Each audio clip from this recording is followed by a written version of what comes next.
Hello students, welcome back to my new video. इसके पिछले video में हमने एक्सरसाइज 1.2 के जो लास्ट क्वेश्चन हमने कराया था, थर्ड क्वेश्चन तक सॉल्व कराया था। आज हम आपको फोर्थ क्वेश्चन सॉल्व कराएंगे, एक्सरसाइज 1.2 का फोर्थ क्वेश्चन। ठीक है, चलिए। इसमें लिखा है given that HCF 306, 657 is equal to 9. Find LCM 306, 657। यानी दो नंबरों का जो हमारा एचसीएफ दिया है 9 दिया है, और मुझे इन्हीं दो नंबरों का एलसीएम फाइंड करना है। यहाँ पर दो नंबरों का एचसीएफ क्या है 9, और इन्हीं दो नंबरों का मुझे क्या है एलसीएम फाइंड करना है। ठीक है ना। इसके लिए एक फार्मूला होता है, सॉल्यूशन लिखें। यहां पर लिखेंगे LCM into HCF is equal to product of its number.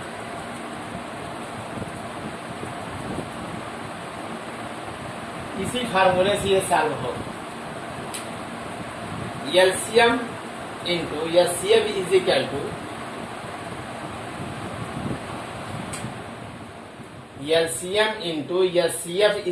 To product of its number. LCM और एचसीएफ का जो मल्टीप्लिकेशन होता है उन नंबरों के जो प्रोडक्ट है उनके इक्वल होता है। तो यहाँ पर हम वैल्यू पुट करेंगे। एलसीएम तो पूछ रहा है, एलसीएम यहाँ पर लिखेंगे। एलसीएम की वैल्यू है नहीं, एलसीएम तो खुद फाइंड करना है। एलसीएम के स्थान पर एलसीएम रखेंगे, एचसीएफ के स्थान क्या रखेंगे? एचसीएफ ऑफ इट्स नंबर कितना है 9 दिया है, इसका एचसीएफ कितना दिया 9, यहाँ पर 9 लिखेंगे is equal to product of its number. इनका नंबर कितना है, ये नंबर है 306 इंटू 657। जिसका एचसीएफ दिया गया है इन्हीं दो नंबर को दिया गया है। तो यहाँ पर दो नंबर तो मुझे मालूम है 306 और 657, यहाँ मैं लिख दिया 306 इंटू 657, यानी प्रोडक्ट ऑफ इट्स नंबर हमने लिख दिया। और एलसीएम पूछ रहा है तो एलसीएम के स्थान पे एलसीएम इंटू एचसीएफ के स्थान पे 9 लिख दिए। अब यहाँ पर एलसीएम जब फाइंड करेंगे, तो ये 9 इसके नीचे चला जाएगा। 306 इंटू 657 अपॉन 9। हम 9 इसमें डिवाइड करेंगे, 9 7 जा 63, 2 बचा कितना हुआ 27, 9 3 जा 27।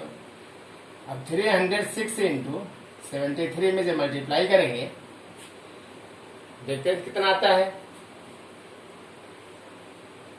जब मल्टीप्लाई करेंगे तो यहाँ पर होगा 22,338। कितना आएगा? जब 9 से डिवाइड करेंगे तो 73 आया। 9 7 जा 63, 2 बचा तो 27 हुआ, 9 3 जा 27। यहाँ 306 इंटू 73 को मल्टीप्लाई करेंगे तो 22,338 आएगा। ठीक है ना, बात समझ में आए? तो इस तरह से ये क्वेश्चन सॉल्व हो गया। अगला क्वेश्चन क्या है? 5 question.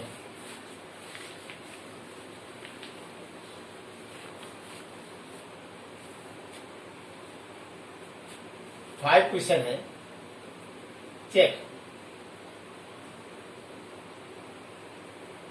check whether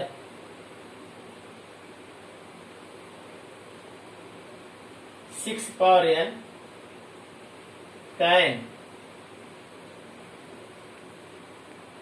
end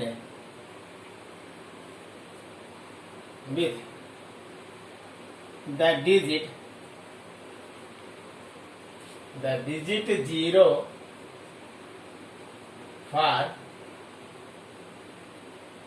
any natural number,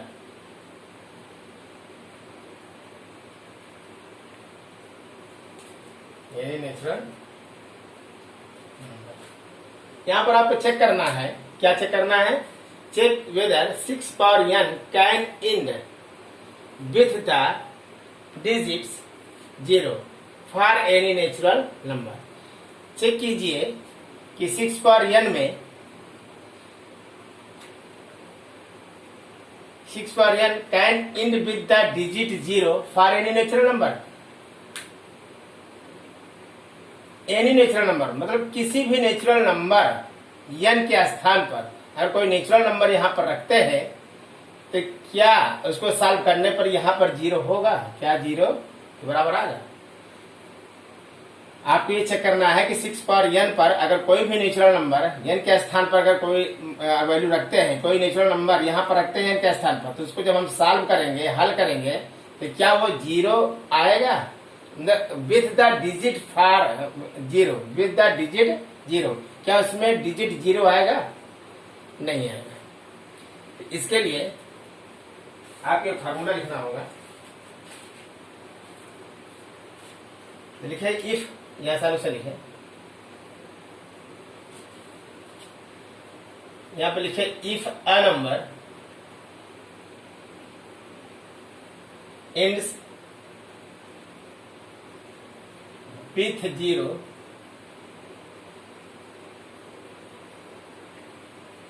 with 0 prime factors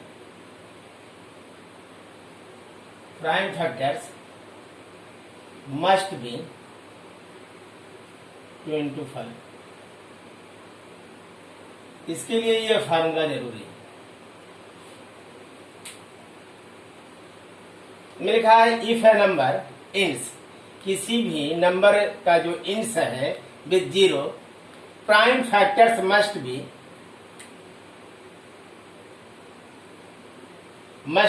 2 into 5 का पेयर होना बहुत जरूरी है। अगर किसी भी नंबर में इंस विद 0, अगर 0 का इंस है, अगर उसका इंस विथ 0 का इंड है, तो prime factor must be 2 into 5 का पेयर होना बहुत जरूरी है। या तो हम कह सकते हैं वो नंबर 5 से डिविजिबल होगा। अगर किसी नंबर में अगर इंड 0 है तो वो 5 से डिविजिबल होगा, या तो कहेंगे उसका पेयर 2 into 5 का होना बहुत जरूरी है। Factor, prime factor must be 2 into 5 का फैक्टर होना बहुत जरूरी है। तभी उस नंबर का जो इंड होगा तभी 0 होगा। उस नंबर का जो इंड्स विथ 0, तभी उसका इंड्स विथ 0 होगा, उनका तभी नंबर 0 होगा। बात समझ में आई? ये अब इसको हम सॉल्व करेंगे। 6 power n को देखते हैं, इसको हम जब फैक्टर करेंगे 6 को, 2 into 3 होल पावर, ये 6 power n को जब हमने आप फैक्टर दिया 2 into 3 होल पावर n, तो क्या इसके अंदर फैक्टर में 2 into 5 का पेयर है? देखिए, अगर 2 into 5 लिखेंगे तो 2 5 जा 10, तो 1 0 आएगा। अगर 2 2 बार लेंगे, अगर यहाँ पर 2, अगर 2 पेयर रहेगा, 2 into 5 और 2 into 5 2 पेयर रहेंगे तो कितने 0 आएंगे? 2 0 आएंगे। 3 पेयर रहेंगे तो कितने आएंगे? 3 0 आएंगे। जैसे यहाँ पर हम आपको दिखा दें, 2 into 5, अगर 2 into 5 का पेयर रहेगा तो आएगा 10, तो 1 0 आया। और 2 into 5 into 2 into 5 तो कितना आ जाएगा? 100 आ गया। और 2 5 जा 10, 2 5 जा 10, 10 10 जा 100, तो 2 0 आया। कहने मतलब 2 into 5 into 2 into 5 और फिर 2 into 5, 3 का अगर यहाँ पेयर रहेगा तब तुम्हारा 1000 से आएगा। मतलब यहाँ पर ये दिखाया जा रहा है बार बार कि 205 का मतलब 2 into 5 का पेयर होना बहुत जरूरी है। 2 into 5 का जो प्राइम फैक्टर है मस्ट बी 2 × 5 का होना बहुत जरूरी है। अगर इंस जीरो, अगर लास्ट में अगर उस नंबर में अगर इंस जीरो अगर आता है, लास्ट में जीरो अगर होना है तो वहां पर 2 × 5 का प्राइम फैक्टर होना बहुत जरूरी है। तो क्या 6 की पावर n में 2 × 3 जब हमने इसका फैक्टर किया होल की पावर n में, तो क्या इसमें 2 × 5 का यहाँ पर पेयर है? नहीं, 2 है लेकिन 5 नहीं है। जब तक 5 नहीं आएगा तब तक इसमें जीरो ऐड नहीं होगा, तब तक उसके इंड से विथ जीरो नहीं होगा, जब तक 5 नहीं होगा। ठीक है ना, इसलिए इसको आप हम लिख सकते हैं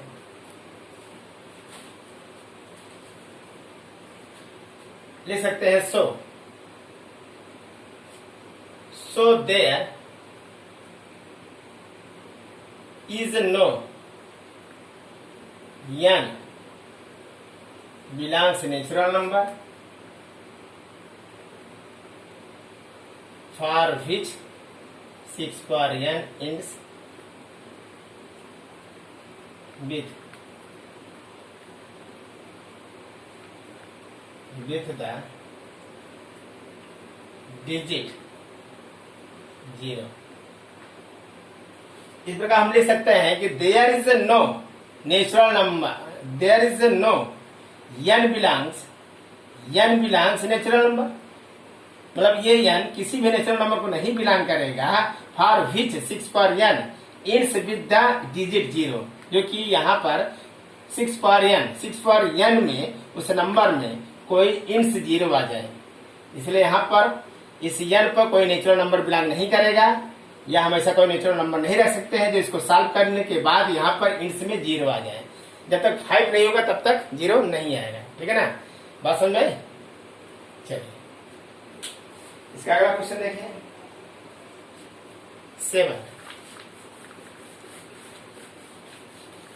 6 वाला क्वेश्चन देखें।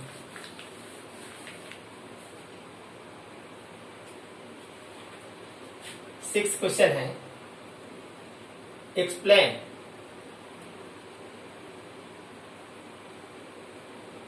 Y 7 × 11 × 13 + 13 and 7 × 6 × 5 × 4 × 3 × 2 × 1 plus 5 are composite number.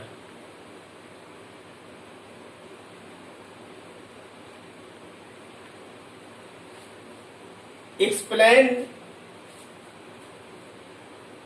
यहां पर लिखा है explain why 7 × 11 × 13 + 13 and 7 × 6 × 5 × 4 × 3 × 2 × 1 + 5 are composite number. Explain कीजिए क्यों ये दोनों नंबर कंपोजिट नंबर हैं। आपको एक्सप्लेन करके आपको ये बताना है कि ये क्यों कंपोजिट नंबर है। कंपोजिट नंबर जब तक आप नहीं जानेंगे तब तक इस सवाल को आप लगा भी नहीं पाएंगे। तो इससे पहले आप कंपोजिट नंबर जानें। दो नंबर को जानना बहुत जरूरी है, कंपोजिट नंबर और प्राइम नंबर क्या होता है पहले ये जानो। जिसे हम पहला लिखते हैं, अभी सवाल से पहले कुछ चीजों पर हम बात करेंगे। जैसे प्राइम नंबर क्या है,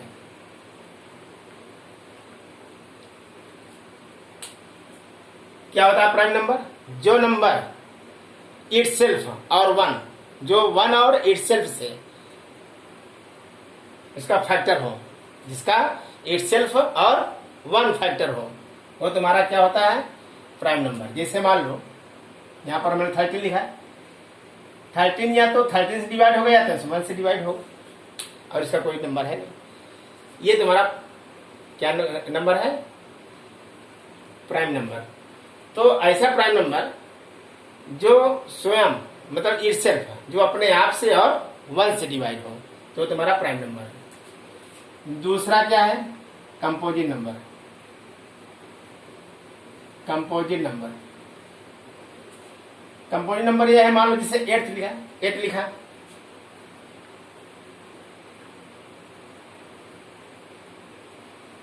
8 से भी डिवाइड है, 2 से भी डिवाइड है, 4 से भी डिवाइड है और 1 से भी डिवाइड है। मतलब कि अपने आप से और इटसेल्फ से और 1 से भी डिवाइड है, उसके साथ साथ अदर्स नंबर से भी डिवाइड है। वह नंबर जो अपने आप और 1 से डिवाइड हो और अदर्स नंबर और दूसरे नंबर से भी डिवाइड हो जाए, उनका फैक्टर हो, जो अपने आप से और 1 का फैक्टर बनाए और अदर नंबरों का भी से फैक्टर बनाए, तो तुम्हारा क्या होता है? Composite number. ठीक है ना? ये बात समझ में आ जाए। तो इन नंबरों में मुझे यही ढूंढना है, कंपोजिट नंबर है, ये हमें एक्सप्लेन करके दिखाना है। ठीक है ना? फिर सुनो, what is the prime number? जो अपने आप और 1 से डिवाइड हो, या जो 1 है और अपने आप से फैक्टर हो, तो वो तुम्हारा प्राइम नंबर है। वह नंबर जो अपने आप और 1 से भी फैक्टर हो और उसके अदर नंबर से भी उसका फैक्टर हो जाए। ठीक है ना? तो तुम्हारा क्या होता है? Composite number. तो इसके लिए मुझे दिखाना है सॉल्यूशन। 7 into 11 into 13 plus 13। अब यहां तक तो इंटू आया, फिर यहां पर प्लस 13 हो गया। तो देखा जाए यहां पर इंटू है, यहां पर प्लस के बाद 13 है। तो यहां से यहां तक में कॉमन क्या है? 13 कॉमन है। तो यहां पर क्या होता है? 7 इंटू 11 इंटू 1 प्लस, भाई 13 को बाहर कर दिया तो यहाँ पर 1 बचा है, यहाँ प्लस 1। तो 13 7 11 जा कितना हुआ? 77 अब प्लस 13 यहाँ की दो।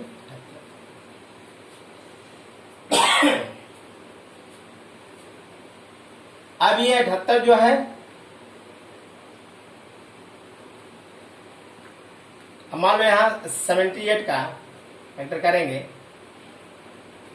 2 3 जा 6, 2 9 जा 3 1 जा 3, 3 जा 9, 13 1 जा।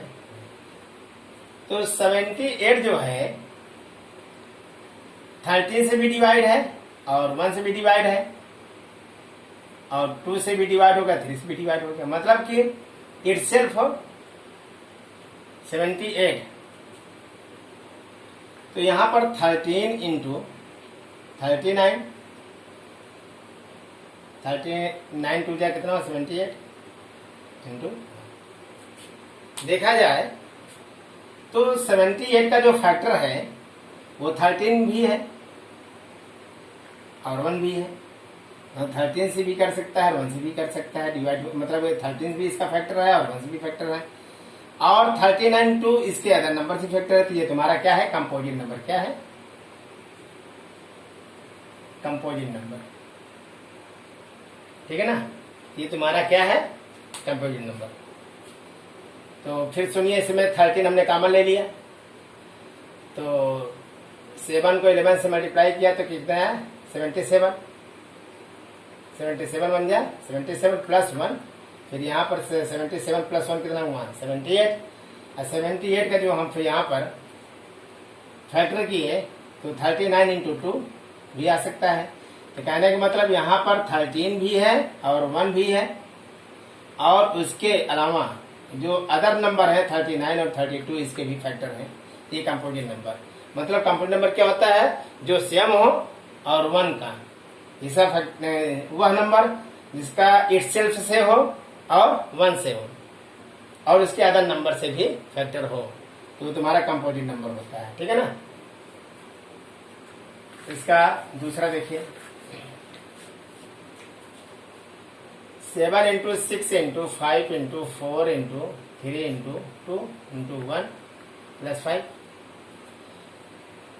अब यहां से यहां तक में 5 नंबर कॉमन ले लेते हैं, 5 इसमें भी है, 5 इसमें भी है। 7 into 6 into 4 into 3 into 2 into 1 plus 1, तो 5 7 6 जा 52 इंटू 4 3 जा 12 इंटू 2 प्लस 1, तो 5 42 इंटू 24 प्लस 5 इंटू, यहाँ पर इंटू कर दें,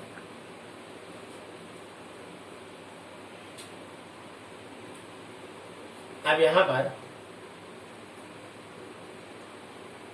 42 और 24 में मल्टीप्लाई करेंगे तो 1008 हो जाएगा प्लस 1, तो 5 इंटू इसमें ऐड करेंगे तो 1009।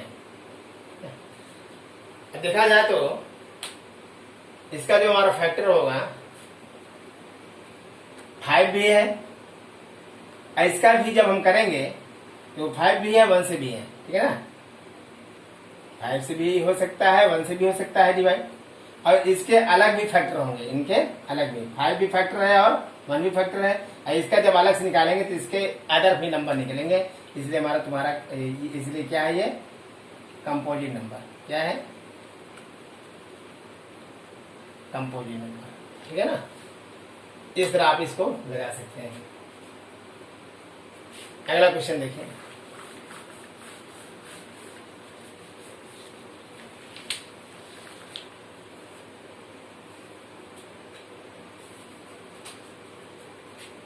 अगला क्वेश्चन है 7वां, लास्ट क्वेश्चन है,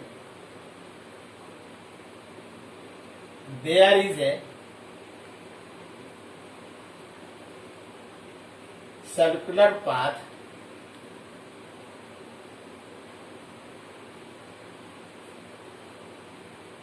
around a sport field.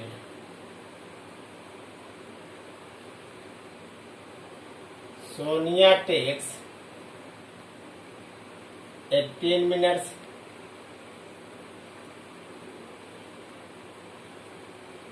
to drive 1 round of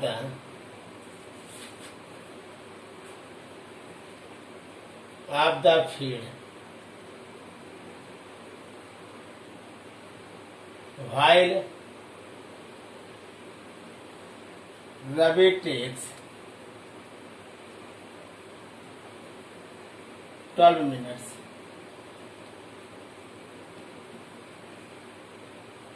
For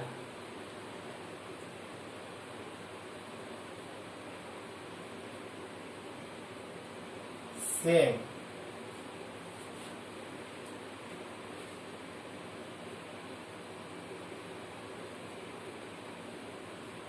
suppose they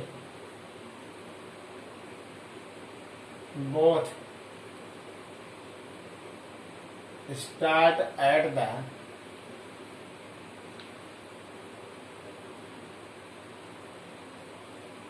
same point and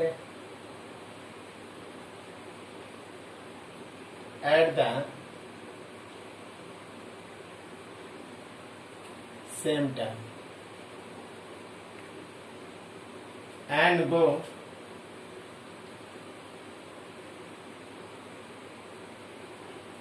same direction.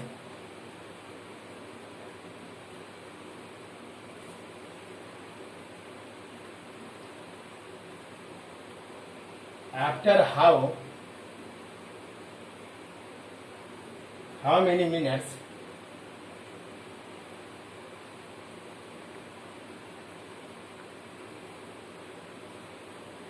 will they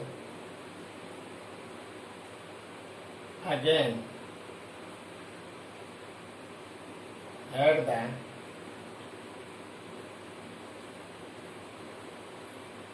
starting point?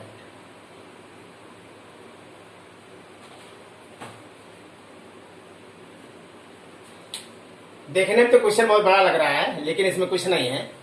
Question हम आपको इसलिए लिख दिए हैं ताकि आपको पूरी तरह समझ में आए कौन सा क्वेश्चन है और उस क्वेश्चन का प्रैक्टिस भी हो जाए। और इतना बड़ा क्वेश्चन लिखने से कोई मतलब नहीं है, तो बस सिर्फ आप लोगों के लिए इतना बड़ा क्वेश्चन लिखा जा रहा है कि आपको जो है उस वीडियो के जरिए आपको क्वेश्चन मिल जाए और थोड़ा सा आप लोगों को आसान रहे। तो यहाँ पर लिखा है there is a circular path, there is a circular path around a sport field, किसी खेल के मैदान में या स्पोर्ट फील्ड के में एक सर्कुलर पाथ है चारों तरफ, कोई खेल का मैदान है उसके चारों तरफ एक सर्कुलर पाथ है, मतलब चारों तरफ एक सर्कुलर पाथ, एक रास्ता है। सोनिया टेक्स, सर्कुलर मतलब गोलाकार, गोलाकार जैसे कोई फील्ड में गोलेकार का अगर रास्ता बना दिया जाए तो वो सर्कुलर पाथ होता है around a sport field. Sonia takes 18 minutes to the drive 1 round, मतलब उस सर्कुलर पाथ को सोनिया जो है वो एक राउंड लगाने में 18 मिनट लगाती है। कितना? Sonia takes 18 minutes to drive 1 round, 1 round लगाने में उसको 18 मिनट लगते हैं आप द फील्ड का। भाई रवि, जबकि रवि टेक्स 12 मिनट्स, जबकि रवि जो है एक राउंड लगाने में 12 मिनट लगाता है। For the same, suppose the both start at the same point,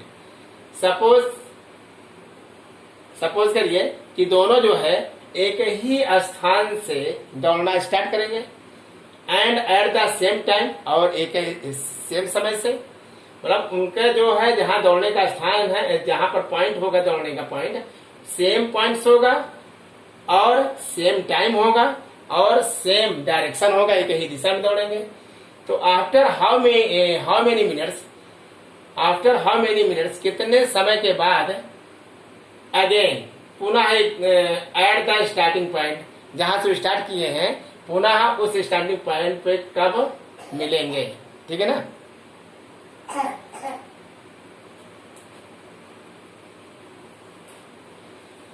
तो यहां पर स्टार्ट करते हैं सॉल्यूशन।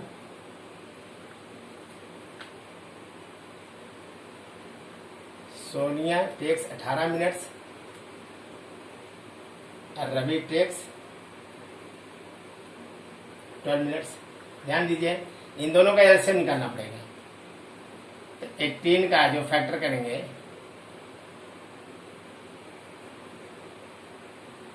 18 का 2 9 जा 18, 3 3 जा 9, 3 1 जा 3, ठीक।